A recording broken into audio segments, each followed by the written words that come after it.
네, 안녕하세요. 이찬웅입니다. 제가 쓴 이 어른의 홀로서기라는 책을 같이 나누고 있고요. 오늘은 2장의 중반 부분, 나에게 피와 살이 되는 무기를 고르는 법에 대해서 같이 나눠보도록 하겠습니다. 여기서 무기라 함은 곧 책을 말하겠죠. 그래서 다시 이렇게 얘기를 할 수 있을 것 같습니다. 나에게 피와 살이 되는 책을 고르는 법.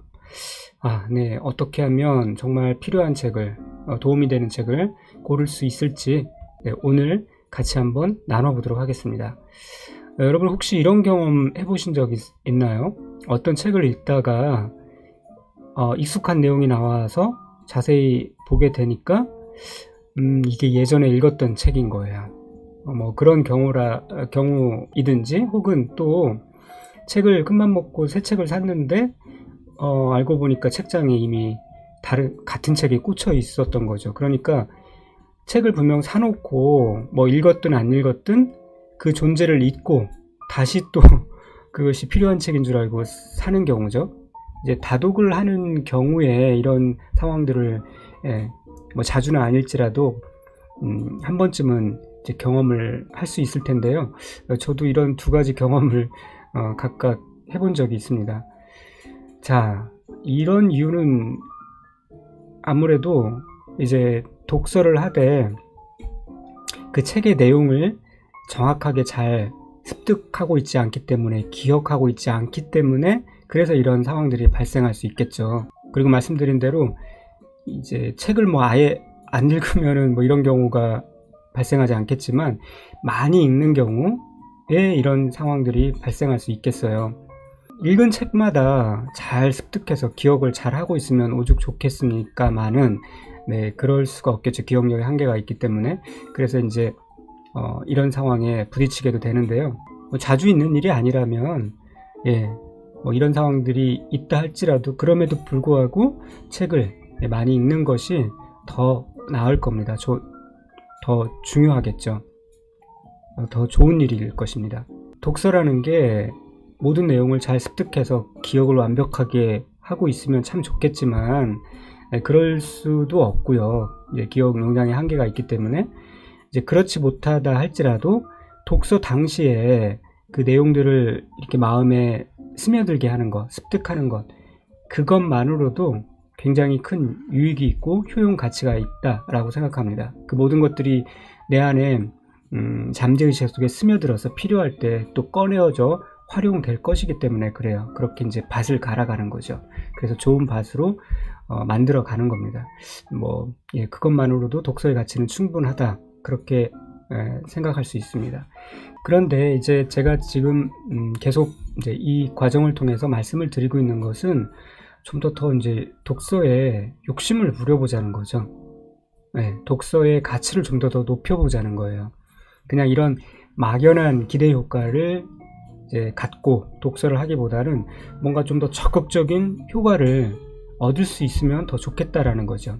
그게 이제 전문 분야의 전문성을 강화하기 위한 독서라고 지속해서 말씀을 드렸고요. 그렇게 하기 위해서는 좀 더 내게 맞는, 더 유용한 책을 선택해서 그 책을 잘 독서해서 습득을 하는 것이 필요하겠다라는 것이죠. 그래서 책에 이렇게 얘기하고 있어요. 이제부터는 내게 필요한 분야의 책을 집중적으로 읽고, 그리고 가치 있는 컨텐츠를 만들어가는 독서를 해야 된다 라고 그렇게 얘기를 하고 있습니다. 그래서 이렇게 이제 얘기를 하는 거죠. 다독이 중요한 게 아니라 독서의 결과가 구체적으로 삶을 다독여야 한다. 말장난 같지만 정말 독서를 잘해서 내 삶이 이렇게 세워지고 다독여지고 단단해지는 그러한 결과를 가졌으면 좋겠습니다.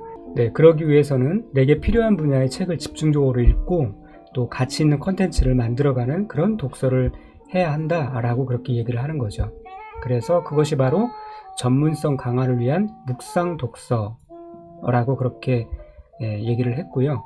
자, 이때 어떻게 하면 그러면 묵상 독서용 책을, 좋은 책을, 내게 맞는 유용한 책을 고를 것인가 하는 것이 이제 문제가 되겠죠. 그래서 제가 몇 가지를 한번 좀 생각을 해봤습니다.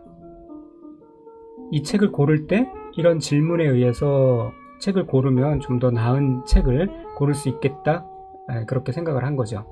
네, 첫 번째는 나를 전문가로 성장시킬 관심 분야의 책인가 라는 것이고요. 두 번째로는 얼마나 영양가 있고 새로운 지식이 있는가 그 책에. 세 번째는 저자 고유의 역량과 철학이 담긴 책인가.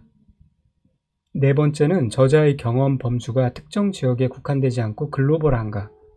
다섯 번째는 읽기 수준이 약간 소화하기 벅찬 정도인가. 뭐 요 5가지 정도의 질문에 의해서 이 전문성 강화를 위한 묵상 독서용 책을 고르면은 좋은 책을 고를 수 있을 것이라고 생각합니다.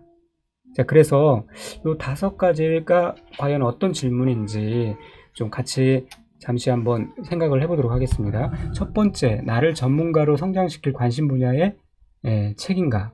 자, 이때 이런 그 질문을 하게 될 때 좀 걱정할 수 있는 것이, 뭐 이렇게 전문가로 성장시킬 관심 분야의 책, 굉장히 좁은 분야의 책으로 우리가 생각할 수가 있는데요. 그래서 읽을 수 있는 책이 굉장히 한정된 것이 아닌가 라고 생각할 수 있는데, 이 그 전문 분야라는 그 주제에 닷을 내린 상태로 다양한 분야를 접목할 수가 있어요.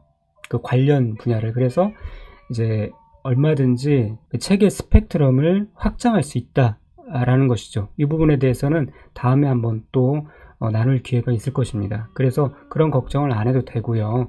관심 분야와 그것에 닷을 내린 상태에서 관련 분야를 이렇게 두루 보시면은 꽤 많은, 꽤 넓은 분야의 책들이 이제 대상 독서 목록으로 추천될 수가 있습니다. 자, 두 번째, 그러면 얼마나 영양가 있고 새로운 지식이 있는가. 책이 영양가 없으면 안 되겠죠. 그 영양가라는 것은 뭔가 내가 알고 있지 못한 새로운 지식, 신선한 지식, 그런 것을 말할 수 있겠죠. 그래서 이게 이제 뭐 새로운 지식이라고 해서 꼭 신간만을 얘기하는 건 아닙니다. 내가 그동안 구간이라고 해서 그 지식들을 다 소화하고 알고 있는 것이 아니기 때문에 그렇죠. 때로는 굉장히 오래된 책이라 할지라도 그 지식에서 정말 새로운 지식들, 통찰력들을 이제 얻을 수가 있기 때문에, 그래서 고전을 읽는 것이죠. 다양하게 살펴볼 필요가 있습니다. 예를 들어서 저는 몇 년 전에 피터 드러커의 자기 경영 노트를 다시 한번 읽게 됐는데요. 이 책이 1965년에 출간된 책입니다. 몇 년이 된 거예요? 뭐 60년 가까이 되는 거죠. 반세기가 넘은 책인데요. 그럼에도 불구하고 이 책을 통해서 많은 또 통찰력을 얻게 됐는데, 그래서인지 아직도 이제 많이 팔리는 스테디셀러 중에 하나가 이 책입니다. 물론 그 책의 여러 가지 이제 예들을 보면은 뭐 1920년대, 1930년대 어떤 기업의 이야기들이 있어서 지금 현실의 얘기와 괴리된 부분도 있지만, 시대를 불문하고 통하는 핵심적인 뭐 진리와 같은 그런 자기 경영에 관련된 잠언과 같은 내용들이 있기 때문에 이런 책 같은 경우는 어떤 출간 연도에 상관없이 새로운 통찰력들을 얻을 수 있는 좋은 책이라고 할 수 있겠죠. 그래서 두 번째, 얼마나 영양가 있고 새로운 지식이 있는가 라는 그러한 질문에 의해서 책을 고르면 좋겠고요. 세 번째로는 저자 고유의 역량과 철학이 담긴 책인가. 이 질문이 굉장히 중요합니다. 왜 그러냐면, 경우에 따라서 책은 다 나름대로 가치가 있고 또 필요하다고 보지만, 경우에 따라서 정말 빈 껍데기 같은 책들이 있어요. 그 책의 대표적인 것이 이제 복붙했다는 것이죠. 복사 붙이기만 이렇게 남발한 책들 보면 여기저기서 그냥 영혼 없이 갖다 쓴, 그래서 그럴듯하게 짜깁기한 그런 책들이 있을 수 있는데요. 그런 책보다는 저자의 고유의 어떤 그런 경험과 노하우가 집적되어 있는, 저자의 그 사유의 결과물이, 즉 철학이 담긴 책들, 그런 책들을 잘 선별할 필요가 있습니다. 그러기 위해서는 저자가 어떤 사람인가, 어떤 삶의 궤적을 갖고 있는 것인가 하는 것이 또 참고가 되겠죠. 그래서 저자의 양력들을 좀 살필 필요가 있습니다. 저는 다작을 하는 작가들은 좀 의심을 하는 편입니다. 뭐 역량이 되어서 다작을 하는 경우도 있겠지만, 예를 들어서 그렇지 않은 책, 그냥 책을 많이 내는 데만 집착해서 1년에 여러 권의 책을, 뭐 동화책이면 또 모를까, 정말 이게 심오한 내용인데도 불구하고, 그런 주제임에도 불구하고 1년에 여러 권씩 내는 그런 저자의 책이 과연 잘 숙성된 책일까, 그런 의문을 갖지 않을 수가 없어요. 역시나 또 보면은 실망하는 경우가 많이 있고요. 그래서 그렇게 다작하는 저자의 책들은 좀 거르는 것이 좋을 수 있겠다, 그렇게 말씀을 드리고요. 네 번째, 저자의 경험 범주가 특정 지역에 국한되지 않고 글로벌한가. 자, 이런 질문에 따라서 책을 고른다고 하면 그 외국 저자, 그러니까 글로벌한 그런 어떤 사업 영역이나 그리고 활동 반경을 가진 그 저자들을 고르는 게 아무래도 유리하겠죠. 그래서 저도 외국 저자의 책들을 좀 많이 읽는 편인데요. 근데 꼭 그렇다고 외국 저자만 꼭 그런 건 아니죠. 네, 국내 저자 중에도 그의 사유 수준이 글로벌한 사람이 충분히 있을 수가 있는 것이죠. 그의 경험과 그의 사유 수준이 글로벌하면 그런 사유를 통해서 충분히 글로벌한 그러한 결과물을 낼 수가 있으니까요. 그래서 이왕이면 어떤 지역이나 어떤 사상에 편협한 그러한 책보다는 좀 더 범주가 넓은 영역을 커버할 수 있는 그러한 책을 고르는 게 낫겠다 싶은 거죠. 자, 그 다음에 다섯 번째, 읽기 수준이 약간 소화하기 벅찬 정도인가. 자, 이거는 만약에 내가 익히 잘 알고 있는 내용이면은 뭐 소화하기가 쉬울 거예요. 그리고 내가 잘 알지 못하면, 지식이 일천하면 쉬운 책도 어렵게 느낄 수가 있겠죠. 그래서 이 상대성입니다. 텍스트가 어려운가 쉬운가는 나의 상태에 따라서 상대적일 수가 있는데, 어쨌든 내가 느끼기에 약간 좀 어렵다 싶은 그런 텍스트가 좀 좋겠다 생각합니다. 너무 쉬운 정도면은 도전의식이 없잖아요. 약간 소화하기 벅찬 정도가 학습의 의욕을 불러일으키고 또 그것을 잘 극복했을 때 얻는 것도 그만큼 크리라고 생각합니다. 그래서 이런 질문도 같이 해보면 좋고요. 또 하나가 빠졌네요. 독자들의 평은 어떠한가. 그래서 독자들의 평도 한번 쭉 볼 필요가 있는데, 독자들의 평이라는 게 잘 새겨봐야 됩니다. 이제 그 중에는 본인 수준이 안 좋아서 아주 좋은 책을 악평을 하는 경우도 있어요. 혹은 뭐 어떤 감정적으로 그렇게 악평하는 경우도 있고, 그래서 이제 그런지 아닌지는 내가 잘 객관적으로 판단을 해야 되겠지만, 전체적으로 쭉 보면은 독자들이 어떻게 평하고 있는지를 우리가 알 수가 있습니다. 그래서 그런 평들도 한번 보시면 좋고, 여기서 한 가지 또 언급하고 싶은 것은, 뭐 어떤 그 유명인이든 어떤 사람이든 뭐 추천서를 이제 많이 추천 리스트를 추천하는 경우가 많이 있는데, 그런 경우도 좀 조심해서 봐야 할 필요가 있습니다. 그래서 제가 본 어떤 추천 책 리스트를 보니까, 가만히 보니까 그 추천한 사람과 어떤 개인적인 연결이 있어서 그 책을 추천하는 경우들도 있더라고요. 네, 그런 경우는 사심이 있는 추천이잖아요. 네, 그래서 객관적인 추천이 안 되는 거죠. 그런 경우도 있으니 조심해서 추천서를 좀 봐야 되겠다 싶은 거죠. 자, 이렇게 6가지, 나를 전문가로 성장시킬 관심 분야의 책인가, 얼마나 영향가 있고 새로운 지식이 있는가, 그 다음에 저자 고유의 역량과 철학이 담긴 책인가, 저자의 경험 범주가 특정 지역에 국한되지 않고 글로벌한가, 읽기 수준이 약간 소화하기 벅찬 정도인가, 독자들의 평은 어떠한가, 이런 6가지 어떤 질문에 의해서 책을 고르면 좋은 책을 고를 수 있을 것이라 생각하고요. 물론 이 6가지가 전부 다 해당돼야 된다는 얘기는 아니죠. 뭐 2-3가지를 할지라도 이렇게 좀 이런 질문의 범주에 합한 책이라면 좋은 책이 될 가능성이 커지겠죠. 자, 그런데 어떤 새로운 책을 꼭 골라야 된다고 생각하지 마시고요. 사실은 내 전문 분야의 좋은 책은 이미 여러분이 가지고 있어요. 왜냐하면 이 전문 분야의 좋은 책은 내 관심사를 바탕으로 내 메시지 전문성을 강화할 수 있는 책이기에, 이 내 관심사를 통해서 그동안 내가 어떤 형식으로든 이 텍스트를 관심 있게 봤을 거란 말이죠. 그 결과물이 여러분의 책장에 이렇게 흔적이 남아 있을 겁니다, 분명. 그래서 한번 책장을 오늘 자세히 한번 들여다보세요. 어떤 책들을 내가 그동안 읽어왔는지. 물론 분명 쓸데없는 책들도 있을 겁니다.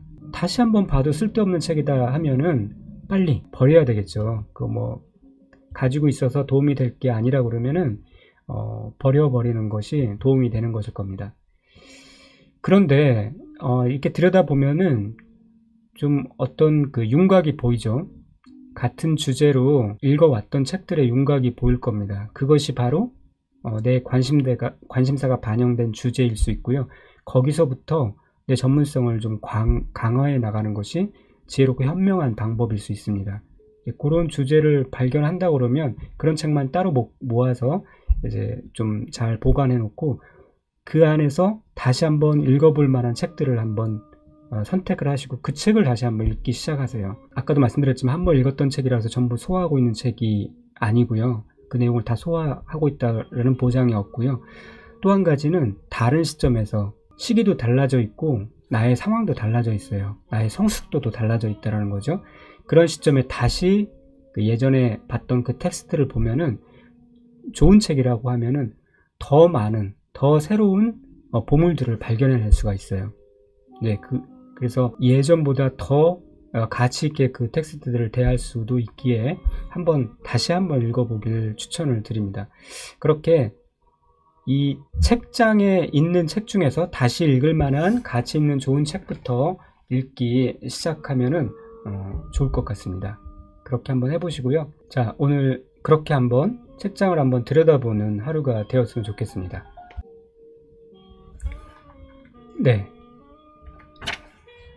메리언 울프가 이렇게 얘기했어요. 독서는 내가 새로운 것을 배워 스스로를 재편하는 과정에서 탄생한 인류의 기적적인 발명이다 라고 얘기를 했습니다. 독서는 내 가능성을 새롭게 열어갈 수 있는, 내 잠재력을 극적으로 발휘할 수 있는 굉장히 중요한 수단이죠. 그래서 이 수단을 통해서 그동안 많은 우인들이 또 자기의 잠재력을 극대화했고요. 이 기회는 누구에게나 열려 있는 것이죠. 저에게도, 그리고 이 화면을 보시는 여러분에게도요. 그래서 그 기회를 놓치지 말고 이 기적적인 발명을 잘 활용하셨으면 좋겠습니다. 관심만 가지면, 시간만 좀 내시면 누구든지 활용할 수 있는 기회입니다. 감사합니다. 오늘도 이 기회를 잘 활용하시기 바랍니다. 감사합니다.